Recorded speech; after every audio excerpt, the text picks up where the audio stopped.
This is Hansshow new live rear mirror for your Tesla Cybertruck or Cyberbeast. It can be digitally moved up and down, and you can mount it on the top of the back cargo, monitoring what's behind you as well as what's in your cargo. It has a built-in micro SD slot for unlimited storage for your dash cam. So in addition to your Sentry mode, also has a front camera, and you can have that as a dash cam as well. So it's a good backup display, live rear camera, as well as a video recorded dash cam. You can move back and forth the actual mirror itself. It does convert into an actual mirror when you turn off the power, so you can either have it on live feed or non-live feed. On non-live feed, it becomes an actual mirror itself. It has a built-in front camera and an extended by connection a wire to the rear. And in this video, we'll show you how to install it. So first, you want to start by folding out your actual visor. And once you remove the visor to the side, you can pull down this panel. This is your control panel for your drive mode, and open up the cover of your OEM mirror, and using the tool provided, the Torx screwdriver, you can remove this OEM mirror within minutes. Go ahead and pre-install the bracket to the Hansshow live mirror itself, and using the screwdriver that is provided with the kit, go ahead and install the screws and pull out all the wires. So there's two connections to the live mirror itself. What you want to do is pre-insert the wires to the headliner. You can tuck this in along the actual windshield and your headliner itself. There's enough space for there. Make sure you have enough slack to pull the wires to the front cover. And you want to insert the wires through the opening of the OEM mirror bracket, and then go ahead and place back the cover. Once you have the wires hanging out of that cover, go ahead and plug it on to the top of the live mirror itself. Once you plug in the two wires, one is for power, one is for the live camera for the rear. And tuck in the wire and pull it up as you pull up the actual bracket itself. Use the screwdriver provided, the Torx screwdriver. Screw back in the OEM screw that you took out with the OEM mirror, and tighten that up. Once you have enough slack for the top, pull it out, tuck it along the top trim of the windshield.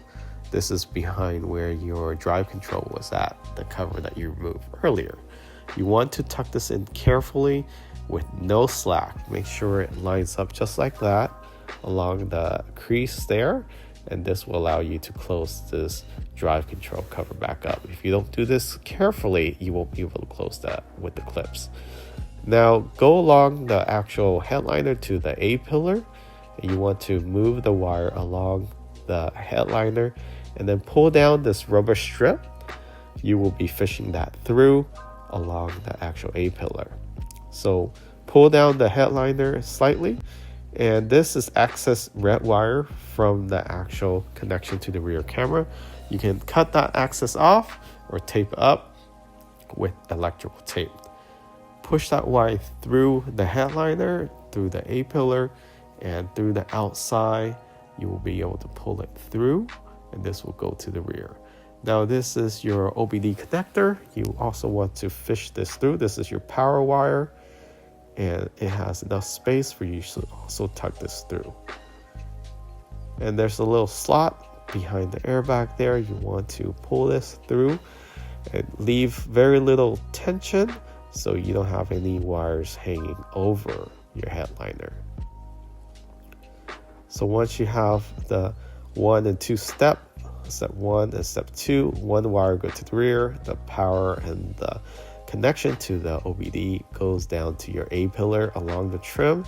You want to go to safety and power down your vehicle. Make sure the door remains open on the driver's side and nobody's sitting in. Unplug that white connector, and using that U-loop with the Hansshow mirror connector, and plug it in, and then plug back in the OEM OBD connector.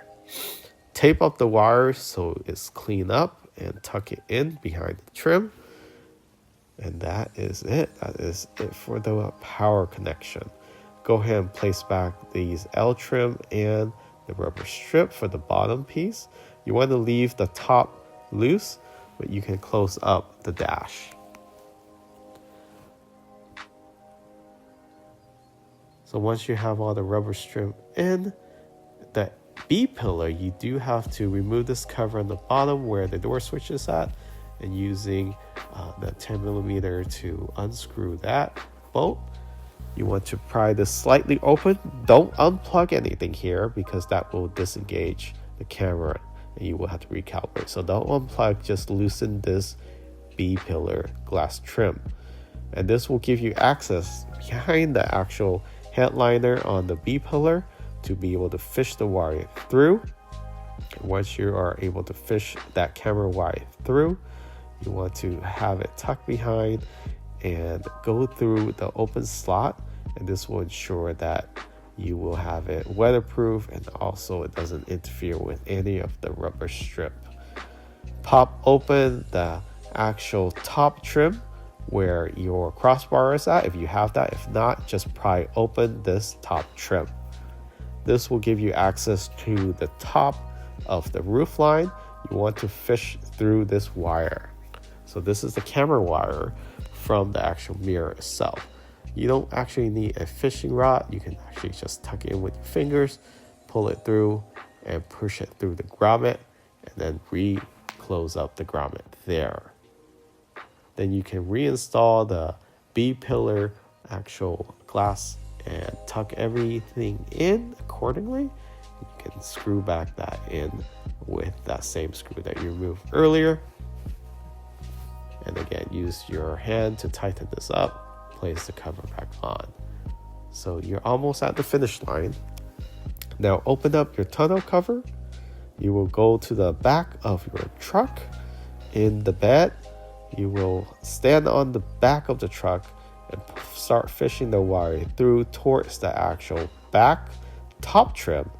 There's a bolt underneath this as well on the right side. You want to loosen that bolt, take it out, and then you can pry the back trim up. And this will allow you to cleanly run the wire to the camera and towards the middle.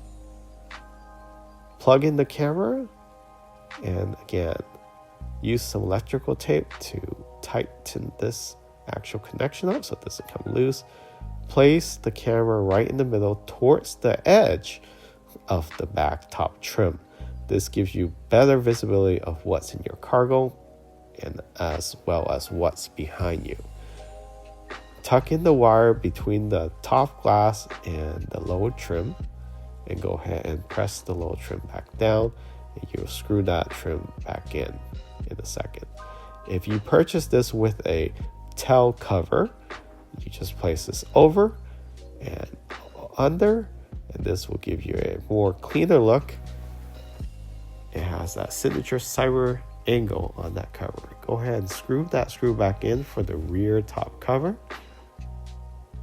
and clean up the electrical tape with the electrical tape for the actual rear camera itself, and tuck this wire away underneath the actual trim. Make sure all the grommet are fully closed off, all the rubber strip are fully inserted and reinstalled, and the top trim is fully aligned, and knock it down back into the clips. Once everything is installed, that is everything you need to be done for this full installation of the live camera. If you're interested in this product, check it out, link in the description of this video.